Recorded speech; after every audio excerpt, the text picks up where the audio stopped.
Mga bossing, this is not for the content, but this is reality. Nagdidilig ako ngayon dito sa aking napiran kasi yung araw ko masyadong busy. Hindi ako makaka-move dito. And then sobrang init ng panahon ngayon. Ito po, oh, tingnan nyo po. Ilang beses po ako nag-replace dito mga bossing. 3 times na po. Namatay yung ibang puno, samantalang yung ibang puno naman ay nabuhay. Kaya hindi po pantay yung tubo kasi yung iba kakatanim lang, yung iba tumubo na. Yung iba naman ay namatay na. Ayan po, tingnan nyo. Ilang beses po ako dito pumalpak dahil po sa panahon ngayon na sobrang init. So ngayon po mga bossing, dahil nga po ay maraming orders po at inspired ako sa aking ginagawa dito. Kagaya po nito itong ating giant napier. Ito po yung demand dito. Samahan niyo po ako dito. Samahan niyo po ako dito mga boss. Ito yung ating, ang taba oh. Ito yung ating super napier po, hindi makati. Ayan po. So dito tayo mga boss, ito talaga yung paldong-paldo. Tingnan niyo po yung puno. Sa tulong ng aking flashlight na Orasier. Kasama ko pa yung aso ko ito. Oh. Yun eh. Say hi to the camera yun eh. Hi. Wala siyang pakialam. So ito mga bossing. Itong tubig na ginagamit ko. Lahat po ng mga empty sacks na pinagkukunan ko ng pataba na in-apply ko doon sa aking tubuhan.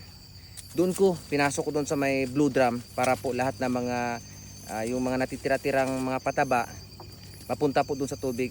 At least mapapakinabangan pa po. Sa panahon ngayon, grabe, sobrang mahal talaga ng pataba mga bossing. Kaya ito, to the max talaga yung kayod ko dito. So ito, tingnan nyo po, ang puno ng giant napier po mga bossing.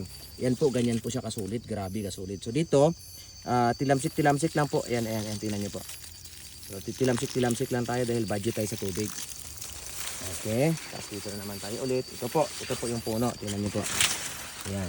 Lagyan natin dyan konti. Okay na yan. Ito na naman mga bossing. Tapos na yan.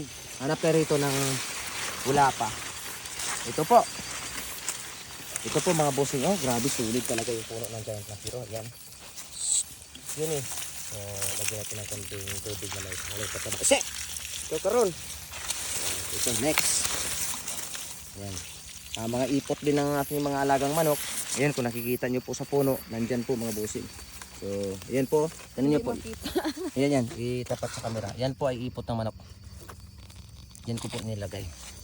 So, ganun lang po mga bossing. Diskarte lang talaga sa panahon ngayon sa sobrang hirap ng buhay. Paganahin natin yung ating mga kinakalawang na utak mga bossing para mabuhay tayo ng patas, no? Na wala tayong inaapakang tao. At the same time, makakatulong po tayo sa iba.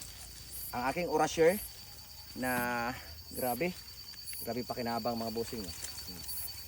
So yun pa yung dalawa kong kalabaw, tingnan nyo po. Yun. Kita nyo po ba? Dito. Yung dalawang mata, makikita.